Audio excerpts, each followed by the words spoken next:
Di minggu ini banyak hal yang viral, Heeh. mulai dari ijazah ditahan, terus Bunda Korla ke Indonesia. Hayang geura balik deui cenah kitu nya. Karena ada kontrak kerja di Jerman. Terus yang Kartus Kasambo Masih itu, Mang? masih kene menjelang putusan, Mang. Cukup lah ya kita ngebahas itu. Terus yang terakhir, iya, Hayu hayu ngobrol ngobrol di acara podcast Mamang. Kita lah kagok Ketahan sama backsound opening. Nah, yang sekarang ada kasus atau bukan kasus, ini mah kejadian lah ya. Kejadian yang viral sekali, yang viral. Itu main petak umpet sampai ke Malaysia. Bener-bener. Teka bayangnya di Bangladesh ke Malaysia kan ya. Urang hayang gitu. Itu jauh sih Mang menurutnya. Jauh. Urang di Indonesia ke Malaysia lagi segitu dalam tanda kutip deket ya, paling deket di orang itu masih jauh lah menumpang mah capek. Tapi emang sebetulnya sekarang bisa kan, bisa kita nge-tracking atau menelusuri jadwal-jadwal dari si perahu gitu. Iya. Bukan perahu, kapal. Kita akan sedikit fokus ke kasus atau berita viral. viral. Berita viral kemarin seorang bocah 15 tahun ya? Benar. 15 tahun. 15 tahun itu namanya Fahim. Fahim tuh paham ya. Fahim tum. Nah, gitu. Para rahim donana. Nah, pesantren mah hafal. Dia main petak umpet di pelabuhan, tepatnya di Citagong apa Citagong lah pokoknya. Yang pasti bukan makanan ringan lah atau ciki-cikian lah. Silakan produk Citatos. Kagok wae. Di Citagong itu sampai ke Malaysia. Di Port Klang Malaysia, orang apanya pelabuhan. Nah, sampai di pelabuhan Port Klang Malaysia. Nah, menariknya adalah yang akan kita bahas ini ternyata Mang, itu kan 6 hari tuh perjalanan dari Bangladesh ke Malaysia. Dari Citagong, pelabuhan Citagong ke pelabuhan Port Klang Malaysia itu 6 hari estimasinya. Kalau dilanjut ke Indonesia berarti nambah 2 hari 8 hari. Nah, yang anehnya, bukan aneh sih, ini emang udah kuasa Allah lah ya. Selama 6 hari kan itu gak makan gak minum. Iya. Karena ketika ditemukan di Malaysia, di pelabuhan Port Klang Malaysia itu dalam keadaan lesu, terus terkulai lemas gitu. Iya. Untung selamanya alhamdulillah bersyukur Mang masih hidup gitunya. Kita bayangkan 6 hari terkurung di kontainer, nggak makan nggak minum. Terus napas oge meremangnya kan di kontainer itu kan tertutup. Iya, tertutup Mang. Ngap merenya Mang. Sebenarnya mah. Ngap. Ke orang nanti diceritain ya tentang kontainer. Ada beberapa ukuran kontainer. Tapi sebelumnya ternyata fun fact-nya adalah petak umpet ini sudah go internasional. Oh iya. Kalau di Sunda apa sih? Ucing sumput. Iya. Salah satu permainan favorit orang mangnya keuletik. Nah, bet favorit karena kenapa? Resep gitunya. Memang nanti gampang apalagi kalau misalnya orang kan dulu di kayak di mana di lembur-lembur gitulah kan ya. Jadi rumah teh loba saung, kemudian misalnya aya tetangkalan pohon-pohon besar lah gitunya. Nah, ketika main petak umpet ucing sumput itu teh nya biasanya nyumput. Oh iya Mang inget dulu mah kan aya rumah-rumah panggung gitu kan ya. Nah, itu paling orang paling resep di kolong aslina. Dina tukangan batu batu penyangga rumah gitu. Pondasi. Terus orangnya pernah nyumput nanti di luhur tangkal jambu gitu kan. Di antara nanti semak-semak si daun gitu kan ya rindang mau nyumput di dinya gitu kan ya. Emang resep gitu. Jadi ini pengalaman mungkin untuk anak-anak di sekarang mah tidak akan mengalami kayaknya keseruan bagaimana orang nyumput nu hararane. Bahkan orang nanya nyumput teh ka imah heula ngadon dahar gitu. Babatarna orang neneangan teh kapangi urang mah laparnya balik ke imah dahare di imah gitu. Tapi memang di usia SD dulu ya. Di usia SD kita itu petak umpet menjadi mainan sehari-hari. Betul.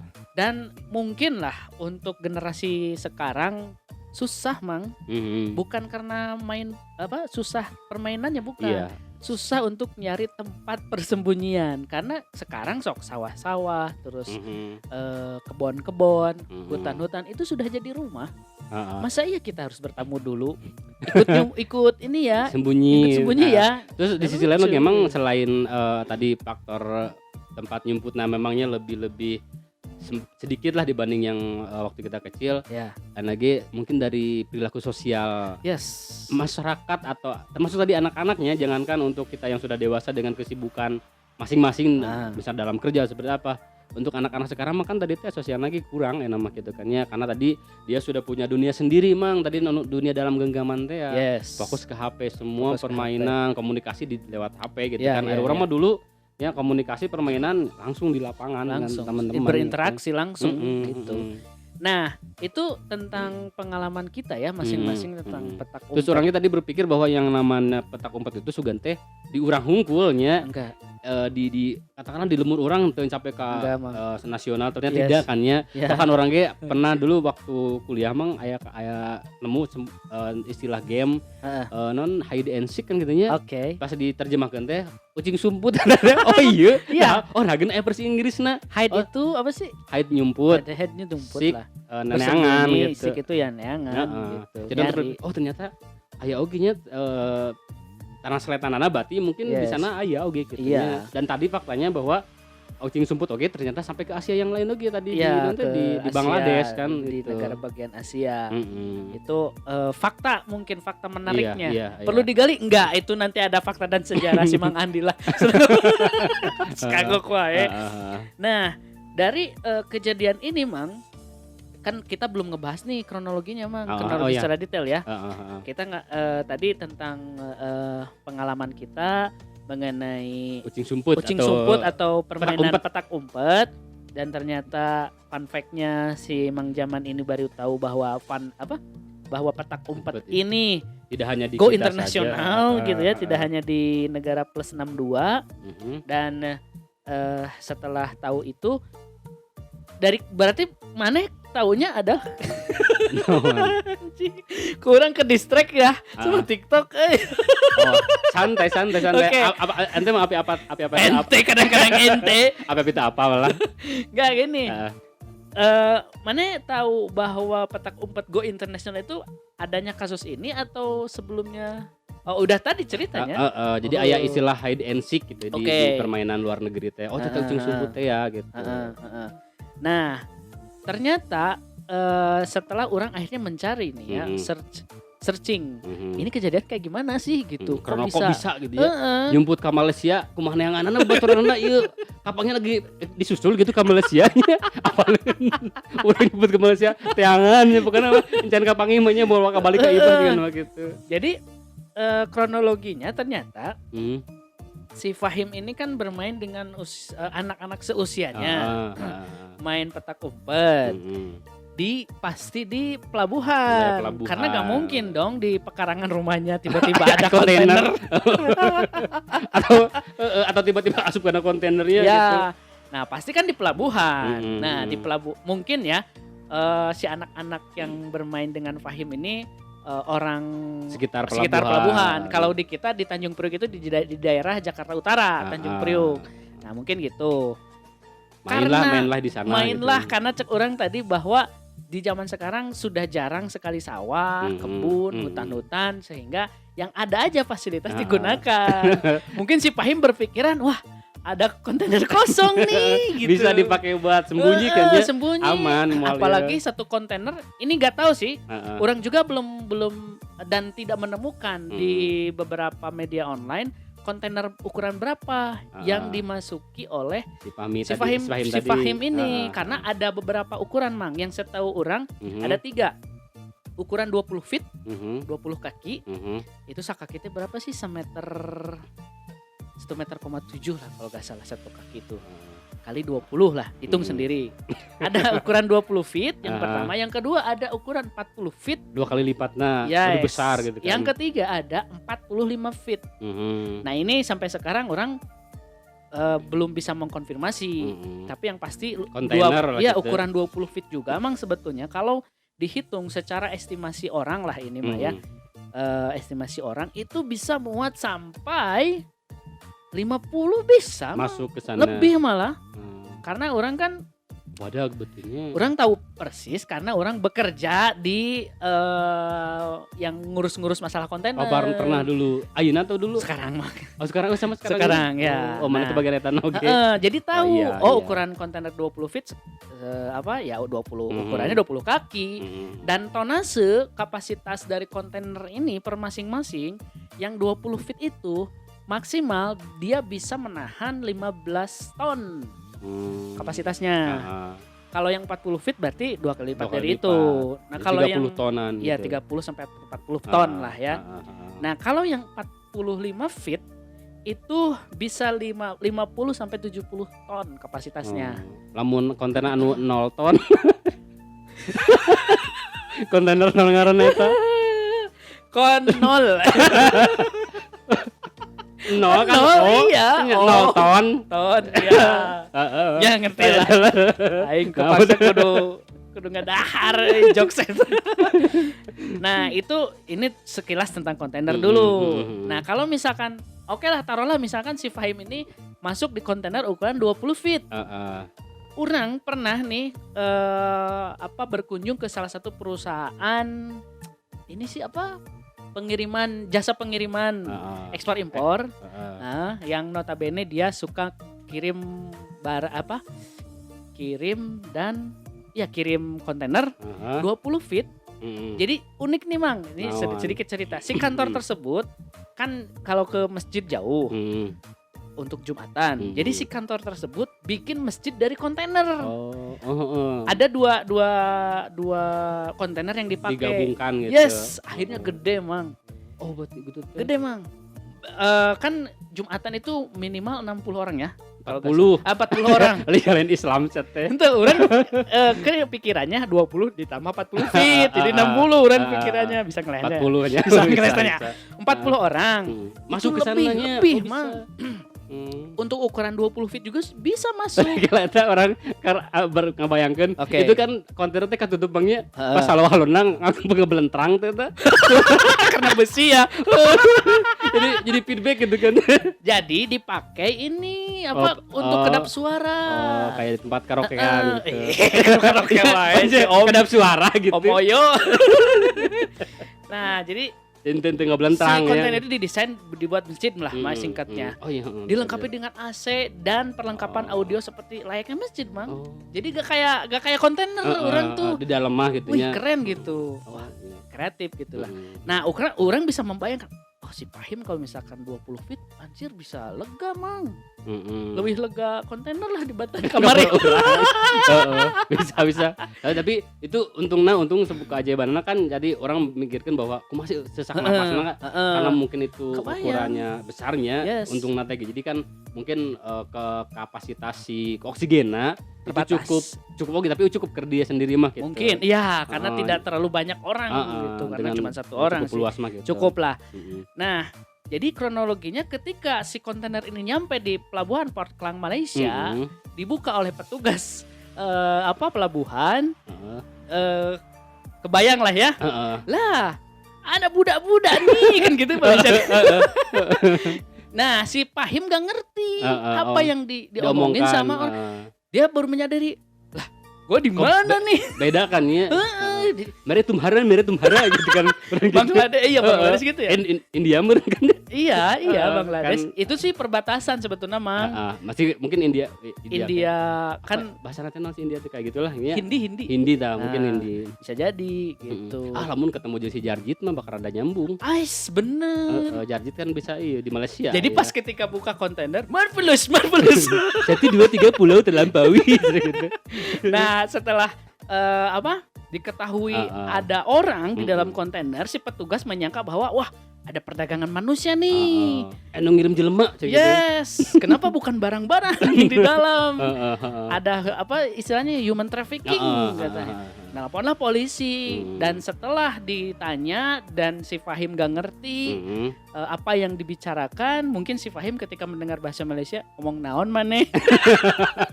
bisa. Nah, akhirnya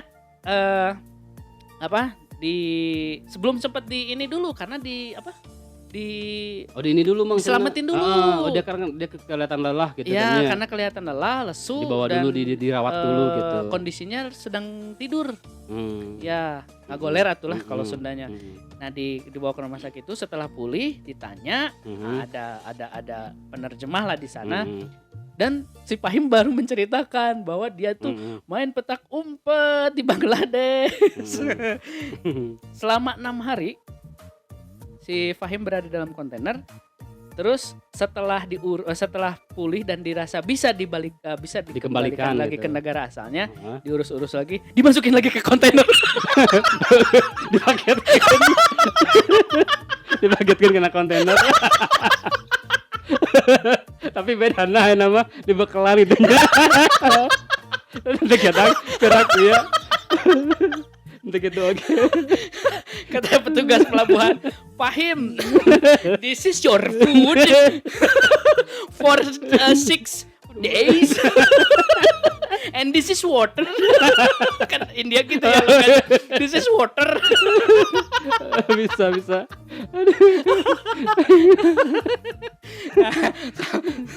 Sampailah si Fahim di negara asalnya di Bangladesh. Nanti sekarang nanti dikirim kena kontainer deh kan. Tapi enggak.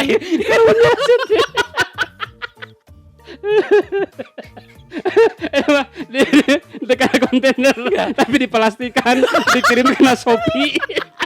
Di lakban plastik hidung, lakban coklat.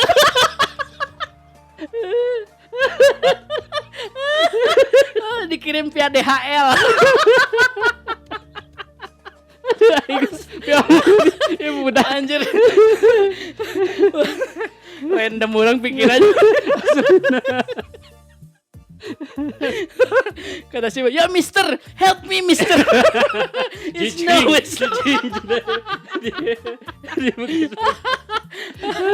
Nah, sampai berita ini rilis ya di kemarin gak ada media lagi yang mengabarkan bagaimana kondisi si Fahim gitu. Kita tunggu saja 6 hari ke depan. Bisiker dia kan dina paket kan. Karek diceknya karek nepi gudang anu gitu. Pas dilihat di aplikasi paket Anda sedang di gudang sortir. Kedua sortir kene. Gudang sortir tujuan. Nah, dari kejadian ini emang akhirnya orang kan banyak netizen ya yang loh kok bisa gitu ya. Terus kenapa kondisinya? Terus emang selama itu di perjalanan dari Bangladesh ke Malaysia, ya tadi kan kenapa kurang diterangin bahwa estimasi ke negara dari Indonesia ke Vietnam berapa hari, ke Thailand berapa hari, itu supaya jadi tahu dulu gitu para SJW, SJW di medsos, SJW gitu ya. Naon? Social judge apa sih? Social judge. War mun teu salah mah. Social judge war. Social judge war lah gitu. Netizen jahat gitu. Ya, tahu lah badannya mana kayak. Nah, kurang dikasih informasi terlebih dahulu yang itu. Nah, sekalian orang ngasih informasi juga. Ini kenapa kontainer bisa dari Bangladesh ke Malaysia? Kok bisa gitu? Kenapa enggak si kontainer ini menetap gitu, bukan menetap apa sih kalau barang itu juga menetap sih. Terus disimpan.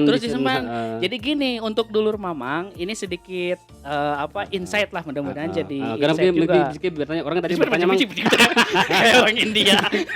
kan orang tadi teh aya nemukeun anak kan ya di kontainer.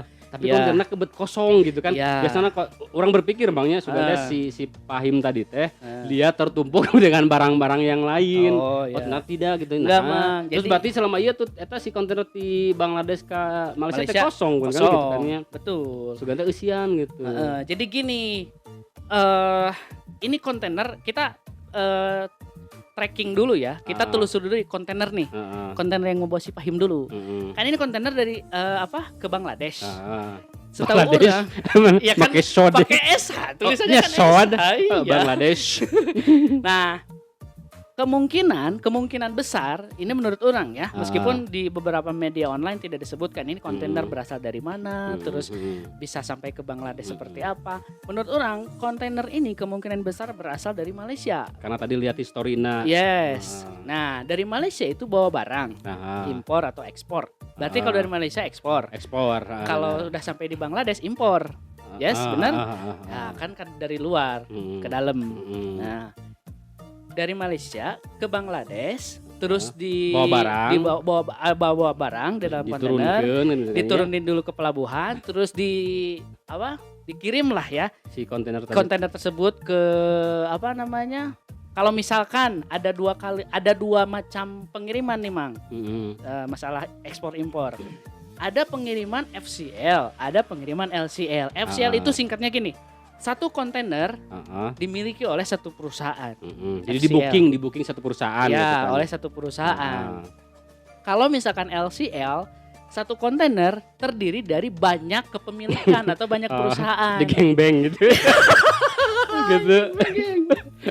Bukan gangbang, bang brass. di booking rame-rame gitu. Ya, rame-rame supaya menghemat ongkos gitu. Menghemat kos gitu. Nah, kita juga gak tahu ini kontainernya gimana gitulah. Terus engke barang diturunkeun dikumahakeun. Si kontainer harus balik lagi ke pelabuhan. Pasukan rumah dipicen atau dijual gitu. Atau dijadiin masjid. Bisa. Enggak, dibalikin lagi ke pelabuhan asalna. Enggak, ke pelabuhan ini dulu, Chittagong dulu dong. Nah, kan kosong tuh. Karena ini kontainer dari Malaysia harus dibalikin lagi ke Malaysia. Karena untuk sistem ekspor impor itu sistemnya sewa. Sewa kontainer. Nah, mungkin nih ketika si kontainer ini sampai di pelabuhan Chittagong dalam keadaan kosong, kan ketentuan untuk sewa menyewa kontainer itu harus bersih dulu Mang. Iya. Bersih itu secara debu, secara barang-barang harus bersih pokoknya sebelum balik ke negara asal atau pelabuhan asal. Nah, mungkin ini udah dibersihin si kontainernya. Muka kan bareng gitu ya. Ketika ringkin juga nama. Ya, jadi ngeringin gitu lah ya.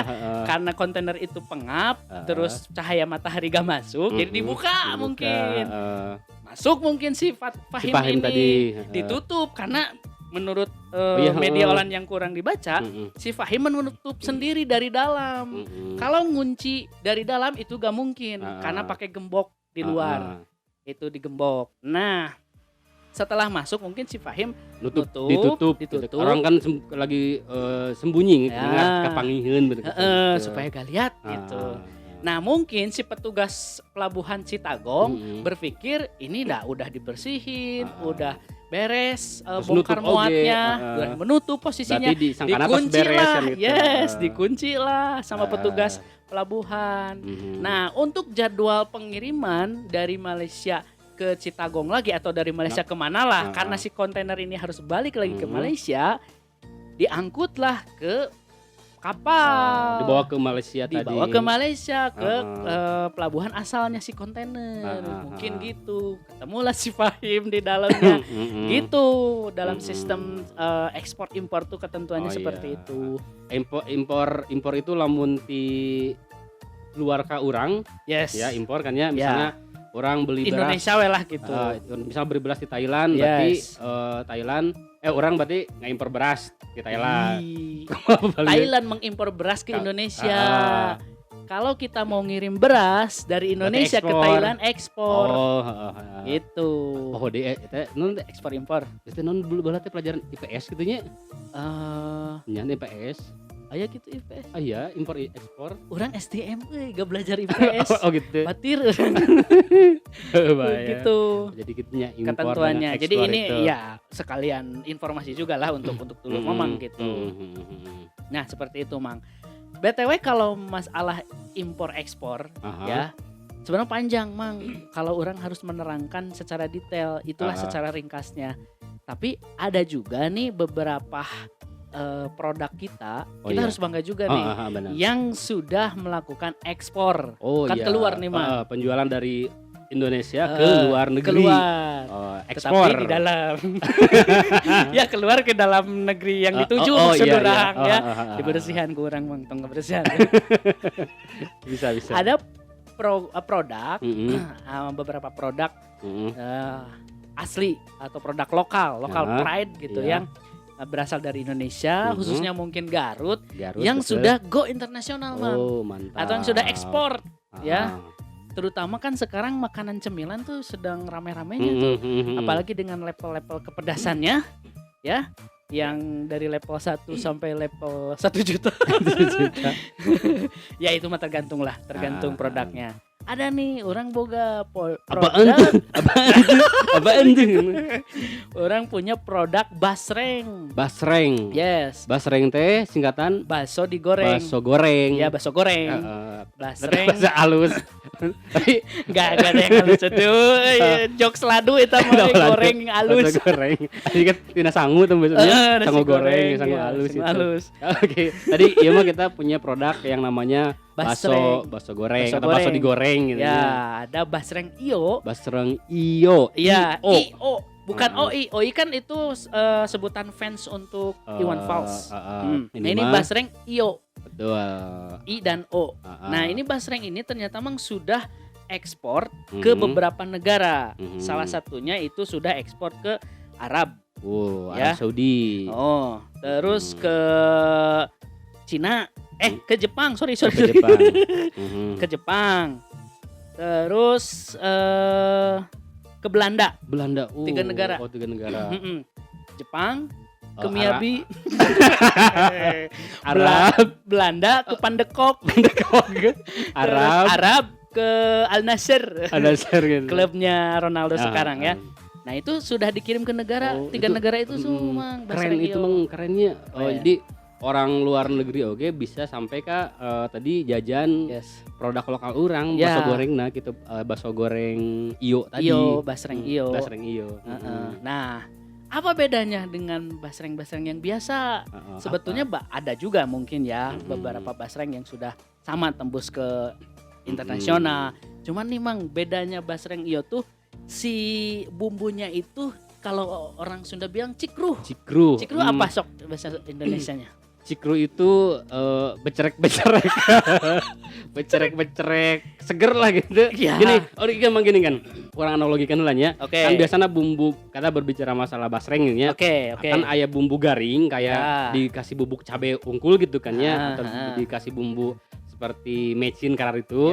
Itu satu tipe, yang kedua mah biasanya itu si dikasih bumbunya itu sama minyak-minyak gitu. Nah, itu jadi itu yang cikru yang pakai minyak-minyak itu. Jadi lebih kumahannya orang jadi ngiler. Jadi ngiler, ada kebayang lada seger gitu ya. Yang kayak di tukangnya. Ada nanti produknya gampang lah Mang. Nah, itu yang ngebedainnya. Jadi si bumbunya itu cikruh. Basah-basah gitu kumahanya. Basah-basah. Tapi bukan kuah kan ya? Bukan juga pelumas, bukan. Kan minyak identik dengan pelumas. Ya. Bukan. Jadi sengaja si pembuat basreng iyo itu bikin bumbunya itu dibuat supaya menggoda, supaya menggugah, cita rasanya lebih kuat lah. Iya. Memang jujur Bang, orang lain iklannya ketika dibandingkan antara bumbu kering dengan bumbu cikru itu lebih enak bumbu cikru. Lebih meresap, kemudian lebih minyak itu lebih estetik gitu Bangnya, lebih seksi lu mencek orang glowing. Aslina glowing lah. Kalau bahasa sekarang malah ya. Karena cikru itu susah dikonversi ke bahasa Indonesia. Glowing gitu, bumbunya terus pas, nggak keasinan, nggak kurang Mang. Soalnya orang pernah nyobain ini, bahkan orang pernah beberapa kali gitu, karena sebelum orang naikin di kita di podcast kita, orang harus nyoba dulu dong. Iya. Jangan sampai testimoni anu can puguhnya, apalagi ini tentang makanan kan orang udah pernah rasanya. Iya, ternyata memang beda lah dari yang lain itu adalah menurut orang ada bumbunya, gak keasinan lah. Gitu. Terus si basreng ini juga pembeda dari basreng yang lainnya, si pengusahanya ini atau si pembuatnya ini sudah visioner. Artinya gini, sekarang kan segala perizinan harus harus ketat kan kalau untuk usaha misalnya gitu. Dari mulai BPOM terus halal MUI dan lain-lain. Nah, salah satu pembeda dari basreng produk basreng lainnya adalah dia tentu sudah punya PIRT. Dan yang paling luar biasa, dia sudah punya NIB. NIB itu nomor induk berusaha. Nah, dan ini sekaligus menjadi nomor pengenal untuk impor dan ekspor. Gitu, Mang. Kalau di kita kemarin ekspor ya? Ekspor. Nanti jadi, untuk proses ekspornya itu untuk perizinan tuh kalau sudah NIB, gampang, dia sudah layak untuk ekspor. Makanya dia sudah ekspor di 3 negara jadi, tadi. Jadi bukan produsen abal-abal lah gitu ya. Sudah diakui ke pemerintah bahwa ini sudah layak untuk produksi dan layak edar gitu. Ya, karena ini sudah ekspor, tentu dong pemilihan bahannya harus benar-benar ketat. Betul. Ini 5 kali proses pemilihan. Bukan 5 kali proses penyaringan ya. Dia minyak sebelah. 5 kali penelitian, artinya gini, kan si produsen basreng ini punya beberapa vendor juga sebagai penyedia bahan baku bakso ikan. Nah, dia 5 kali pemilihan, 5 kali penelitian lah di setiap vendornya. Wah, ini masih di grade ketiga misalkan, sampai benar-benar dapat bahan yang berkualitas di grade 1. Benar. Itu si basreng iyo. Jadi gak main-main Mang tadinya. Kalau pikiran orang mah kalaupun iya kan si produk nanti tembus ke luar negeri kan ya. Masalah di dalam negeri mah tidak perlu ditanyakan. Tidak perlu ditanyakan lagi. Mungkin ya lamun gitu tadi. Pastilah soal kualitasnya sudah teruji dan terpercaya. Dan gitu. Si basreng iyo ini punya ini Mang, punya apa sih? Tadi mana nyebutkan tagline lah. Tagline-nya. Nama basreng iyo, hade goreng ku basreng. Nah, gitu. Artinya apa coba? Hade goreng bagus atau jelek tetap basreng lah gitu. Makan basreng, kembali ke basreng. Karena orang ngomong terus namun iya dulu memang kebalanya kemana beli gitu. Oh iya lupa ya. Terus udah ngadengkeun hukum dibeli. Ini kan cakupan podcast kita minimalnya nasional dan kita juga ada nih pendengar. Dulu Mang kan pernah kan ente ngabrol ke orang aya nu. Iya ente kadang-kadang ente. Pernah ngomongin Arab kan ya. Aya listener orang anu di Arab gitu. Ada Arab. Kita sudah punya pendengar dari Arab, dari Polandia, dari Singapura, sama Amerika. Ngarartin sih ngomong naon. Bodoh amat. Kumaha lamun hayang belanja beli basreng tadi nu endul. Untuk dulur mamang yang ingin beli basreng iyo ini, karena basreng iyo ini diambil dari nama anaknya Mang ternyata. Iyo itu namanya Ravelio. Jadi iyo. Nah, ini dulur mamang bisa dapatkan di Facebook, udah ada. Ada. Tinggal basreng cari keywordnya gitu ya. Oke. Orang sebutin dulu di Facebook ada, di IG, di TikTok dan di beberapa e-commerce. Tong disebutkeun daya produk kieu asup Mang. Di si orange, di si hijau, di toko Pak Edi, kudu di kodean gitu mana yang bola. Buka pantau. Buka pantau.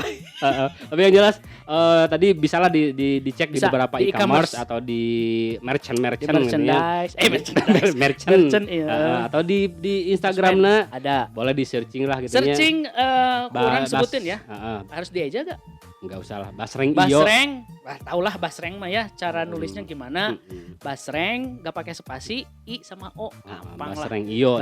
Tadi di TikTok, di Instagram, di Facebook dan beberapa e-commerce. Boleh dicek saja dan langsung belanja.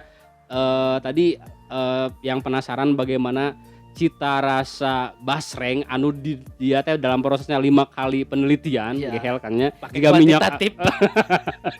Asli memang penelitian lagi pakai kualitatif jeung kuantitatif gitu nya. Pokoknya lulus sidang pokoknya namanya. Basreng yang lulus sidang satu-satunya adalah basreng iyo ya pokoknya nama tadinya. Pokoknya nama basreng iyo hade goreng ku basreng.